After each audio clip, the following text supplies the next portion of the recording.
We begin tonight with more outrageous comments from Hillary Clinton as questions about her secret email server and falling poll numbers follow her everywhere. Hillary is unleashing inflammatory attacks against the GOP. I know that there are some on the other side who are seriously advocating to deport 11, 12 million people who are working here. I find it the height of irony that a party which espouses small government would want to unleash a massive law enforcement effort, including perhaps National Guard and others, to go and literally pull people out of their homes and their workplaces, round them up, put them, I don't know, in buses, boxcars, in order to take them across our border. I just find that not only absurd, but appalling. Well, this comes a day after Hillary compared Republicans to terrorists. Extreme views about women, we expect that from some of the terrorist groups. We expect that from people who don't want to live in the modern world. But it's a little hard to take coming from Republicans who want to be the president of the United States. Really? But Hillary supporters quickly doubled down.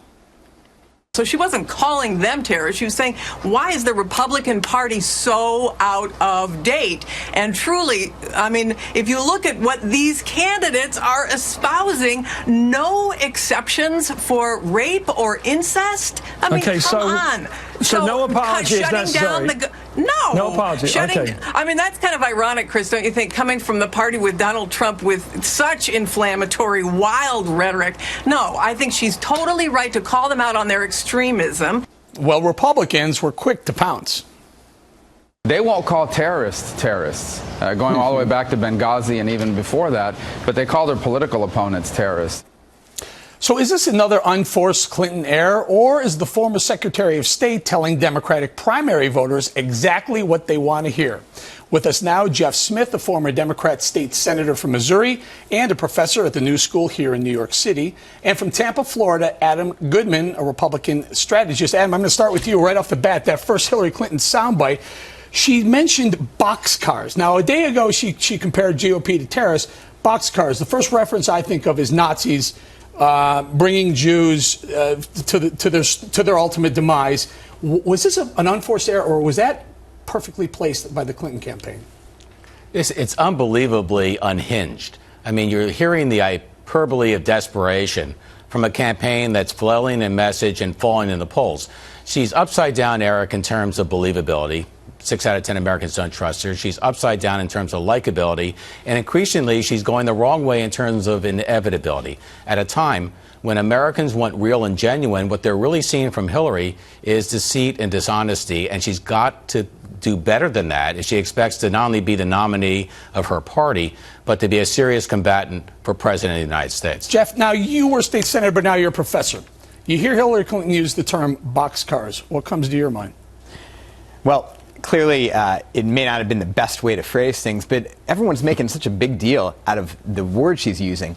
What I think Republicans are doing right now is desperately, I think Republicans are making a desperate attempt to distract from their own party's rhetoric. Look, in 2013, let's stay on Hillary, though. Yesterday, she compares GOP to terrorists. I mean, that was outrageous enough. I've been listening to that. I go, really? Did she really just do that? And then she doubled down even worse and mentioned talking about a Republican strategy on immigration, and she compares that to Nazis. And the Republican strategy on immigration to deport 12 million people is totally ridiculous, and everyone knows it. In 2013, Reince Priebus said, we've got to change the tone. He did the autopsy, the RNC autopsy of the 2012 election. He said, the one policy thing we've got to do differently is to do something about immigration. Off-the-cuff remark or a planned comment?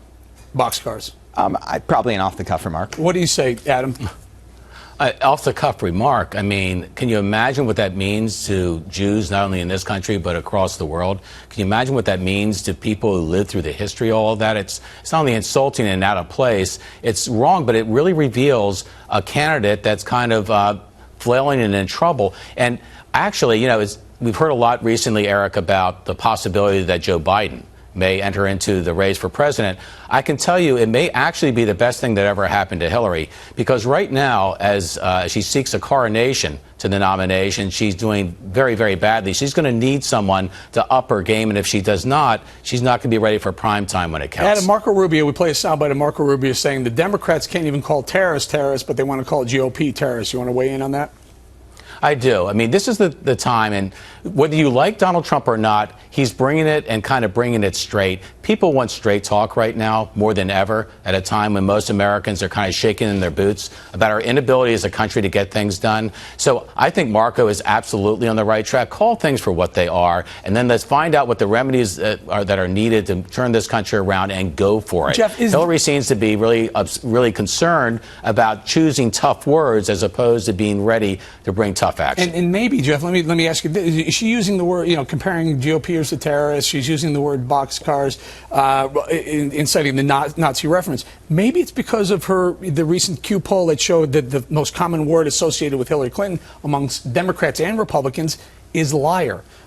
Is untrustworthy. Well, first of all, I'd say that Bill Clinton didn't have the best reputation for being trustworthy in this country, but it didn't stop him from getting elected and reelected and presiding over 8 years Clinton of peace was and a trust. master politician. We're not going to say that Hillary. You're not putting Hillary Clinton in the same category as Bill Clinton as far as a politician. It doesn't mean that someone can't be elected. And he presided over 8 years of peace and prosperity, which you can't say for his predecessor. Is she trying to change, like you are right now, trying to change the debate from her poll numbers and her untrustworthiness and her liar and all these sort of things where she's underwater into, hey, if she says things like terrorist and boxcars, we forgot about the Q poll that came out yesterday. I don't think that's a concerted strategy. What I think is important to recognize, you can't beat somebody with nobody.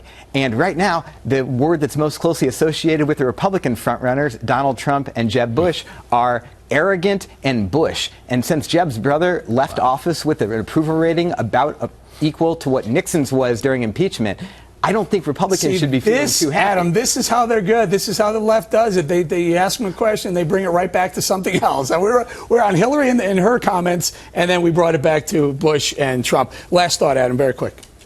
Well, what we just heard is, instead of answering questions, they'd like to demonize. What Hillary's tried to do, Eric, she's tried to deflect, ignore, and attack. Right now, she's on the attack, and none of those things have worked. You better come up with something better, or Joe Biden's not only going to get in this race, he's going to be everything she can handle. Adam and Jeff, thank you very much.